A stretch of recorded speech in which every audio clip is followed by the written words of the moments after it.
estudou, pesquisou e não encontrou outra saída senão crer. Como ele era um honesto, a própria carta diz, é honesto, ele não foi pregar isso para os crentes dos quais ele era pastor, porque seria uma traição. Simplesmente ele arrumou as malas e disse: vou sair do ministério. Aí passou o pastor de Recife, que só tinha 2. Notem bem, Pernambuco, a missão adventista tem 3 pastores. Os 2 de Recife, presidente tesoureiro e João Augusto. E nessa época ele estava morando em Maceió. Conhecia a casa onde ele morava. Passou lá, o pastor foi fazer uma visita. Ele disse: João, você está disposto a ir à Assembleia agora? Em 28 ele disse: não. Por quê? Porque eu estou desanimado e eu vou sair do ministério. Mas por quê? Não, é problema meu. Tá bom, se você não vai, não vai.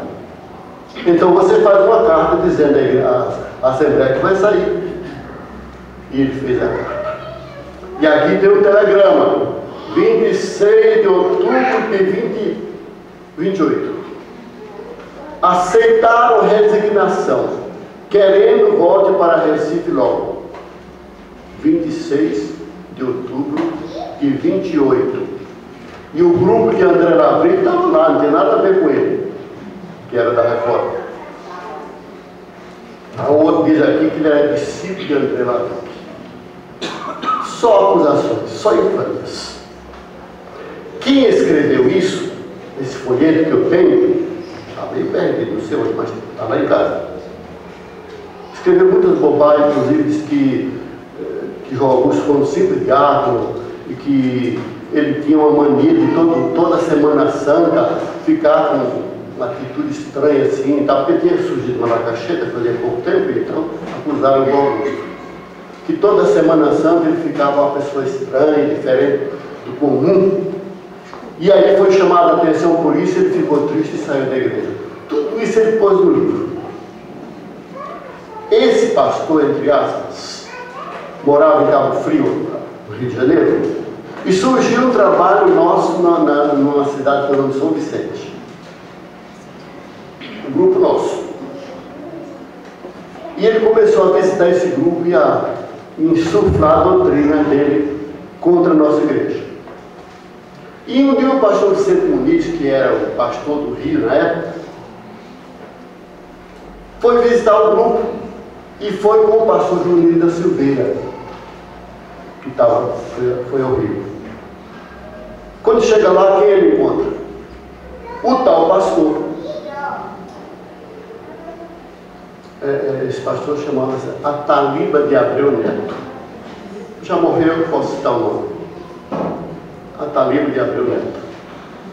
Mas ele não conhecia o pastor Junino. E ele começou a falar contra, não a igreja da promessa, mas contra o pastor João Augusto. Ele tinha acabado de escrever um tal livreto lá contra o João Augusto e meteu o pau. Porque ele era isso, que ele era aquilo, que ele era macumbeiro, que ele fazia pouco Xangô, que ele... Enfim, acabou com o pastor João Augusto. O Junino está escutando. Quando ele não aguentou mais, o Junino é muito impulsivo, né? Meu amigo, dá licença. Quando o senhor quiser falar com o Augusto, o senhor lave a boca. Porque a sua boca é indigna para falar com o Augusto. Por que você diz isso? Porque o Augusto eu conheço, ele é meu pai. Pronto, o homem desmontou. E tudo que você está dizendo é mentira, você é um falso. Aí errado, o Junino sabia fazer isso. Fazia com muita propriedade. Meu pai era um homem honesto, não era como o seu. Meu pai só tinha uma mulher, o seu tinha 2, e você é filho da P. Você é filho da P. Enfim, virou um rebu e o pastor Ataliba pegou a mala e sumiu, nunca mais voltou lá. Foi o tempo que eu fui para lá e o grupo continuou conosco. Ele nunca mais botou a cabeça lá em São Vicente. Esse Ataliba era advogado. Uma irmã que foi daqui de São Paulo, para lá, chamada Maria Ruim, ela é casada, mas era mais conhecida pelo nome dela. Comprou no Ponto Frio os móveis, comprou geladeira, sala, sofá, tal, opção de coisa, e foi pagando a prestação. E um dia o marido se desempregou e ela não pôde mais pagar, mas ela tinha pago 16 prestações. Só devia 4, eram 20. Aí o Ponto Frio foi lá e levou os móveis. Falta de pagamento, levou os móveis todos. Geladeira, sofá, mesa e tal. Aí ela registrou o advogado. Sabe quem? O Talíba. Esse pastor, que é pastor, homem de confiança. A Talíba entrou na justiça e o Ponto Frio perdeu. E mandou devolver os móveis para a dona. Ele pegou os móveis, levou para a casa dele e tomou os móveis. E o pastor Juninho sabia dessa história, tudo isso saiu lá. Olha, a sua igreja disse que meu pai era um homem honesto, você não é, por isso, isso, aí contou a história. Você é um ladrão, você... Olha, ferveu. Mas deixamos isso para lá, que foi só um detalhe do caminho. São histórias que acontecem.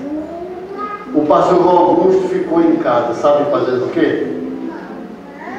Diz aqui que ele sabe que ele queria salário, realmente salário. Não, ele ganhava 600 mil réis. Quando um jornalista no Rio de Janeiro ganhava 500 mil réis anos depois. Então era um bom salário, e mais 100 reais, 100 cruzeiros, na época era cruzeiros, para a educação dos filhos. Só podia ter 3, hein? Era proibido ter mais de 3 filhos na igreja adventista. Ele teve 5, porque depois que ele saiu, ele ganhou mais 2. Ozi e a Bom, e João Augusto foi botar uma barraca na feira. Com o dinheiro, comprou uma casinha perto da igreja adventista para a família se congregar. E botou uma barraca para vender cereais, coisa assim. Estava negociando. E assim ficou. De 28, 29, 30, 31, 32. Vejam só, ele não saiu para fundar a igreja. Ele não fundou a igreja. Não levou nenhum crente que ele não queria fundar a igreja. Mas cria no batismo com o Espírito Santo e dizia aos crentes, os adventistas, Jesus batiza com o Espírito Santo. A promessa diz respeito a esse versículo que eu li aqui. A tantos quantos Deus nosso Senhor chamar.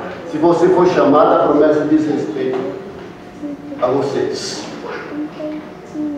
Mas nós somos batizados com o Espírito Santo. O pastor batizou tal dia, assim. Você foi o pastor. Jesus é quem batiza com o Espírito Santo. Citar o versículo, Atos 2,33, no versículo de Lucas também. É Jesus que batiza. Citava os samaritanos, que Filipe foi lá, pregou, ganhou uma igreja, e os apóstolos mandaram para lá Pedro e João para orarem por eles, para que eles recebessem o Espírito Santo, e eles foram lá, oraram e eles receberam. Então são fatos diferentes.